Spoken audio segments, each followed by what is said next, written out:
What's up, YouTubers? Are you wondering how to grow your YouTube channel here in 2021? Well, I'm doing an experiment here. I'm taking all the tips and tricks from various YouTubers and I'm going to drop them right here to see if it works. If you're looking for more content like this around YouTube, live streaming, OBS, and OBS Ninja, don't forget to hit that like, subscribe, and the notification button. Let's get started.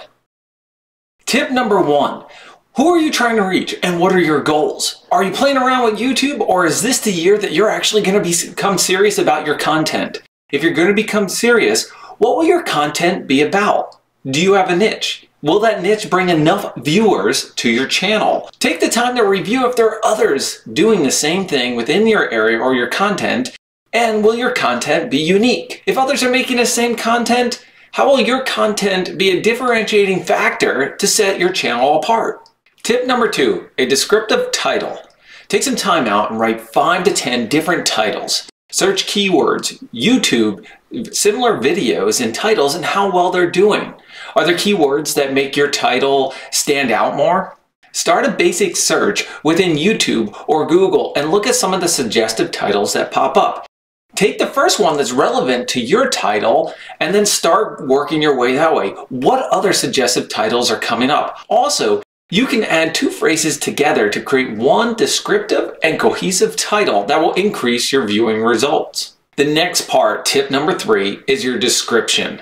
Your description should be very detailed, including timestamps, utilizing keywords about your video. What are the viewers watching? Should be within the first 1 or 2 sentences.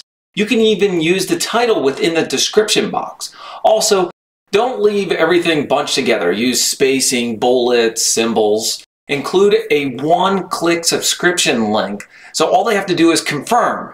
You're going to see that right here in the details below, but I'll also include it right here on the screen. Take a look. Remind everybody to like and notify and check your channel for more of the same type of content, maybe an additional playlist off of that one. Include social media links. Sponsorship and affiliated links or notes or disclaimers should be included within there if something is sponsored. Tip number 4. Tagging. You have 500 characters. Use all of them and make sure that they are relevant. Include those keywords or searches that we mentioned before within the title. I like to copy the title and actually use it as a tag.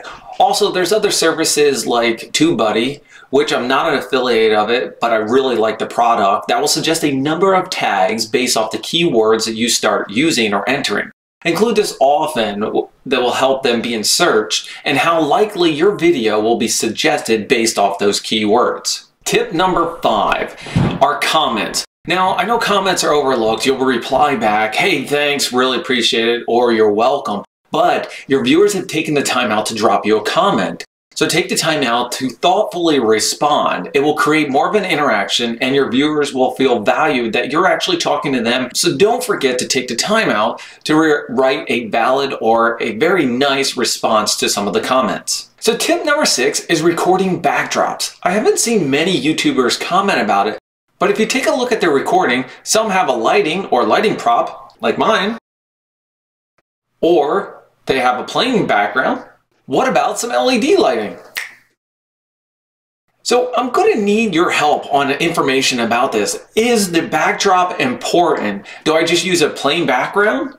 Maybe I'm in my office, in my house, in my desk. Comment down below. I'd like to get some of the major YouTubers to go ahead and comment and let us know if backdrops are important. Are people focusing more on that or me and my content?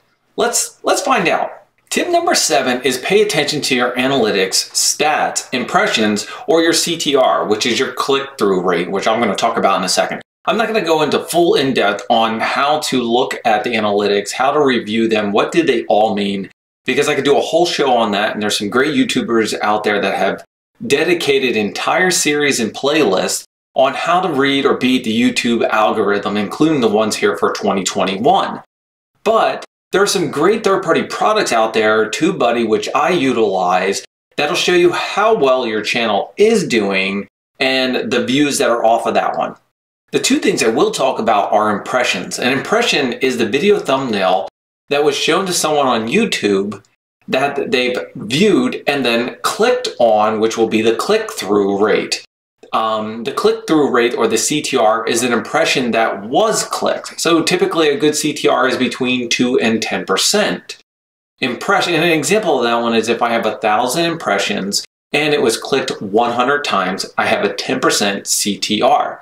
Which leads me to tip number 8, a good thumbnail. And this is something that I learned the hard way. Before, I was using just a screenshot from my recording, slapping some things on there, which I thought was cool, but my views were lacking and it wasn't driving those impressions or CTR.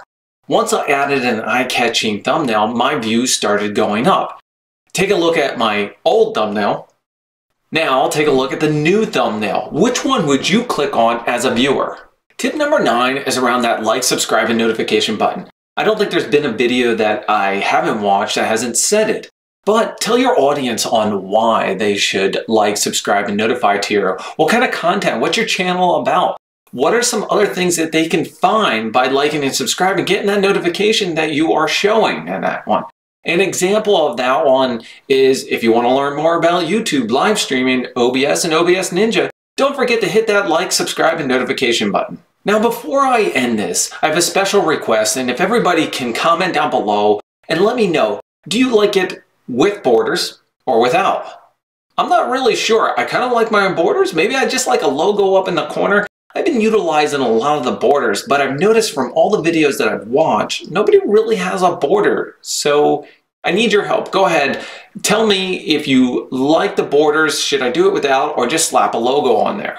I hope you enjoyed my quick video on YouTube subscribers, and let's see if I hit that 1,000 mark, and let's see if this experiment worked. If you want to see more videos about YouTube live streaming, OBS Ninja, don't forget to hit that like, subscribe, and notification button. Until next time.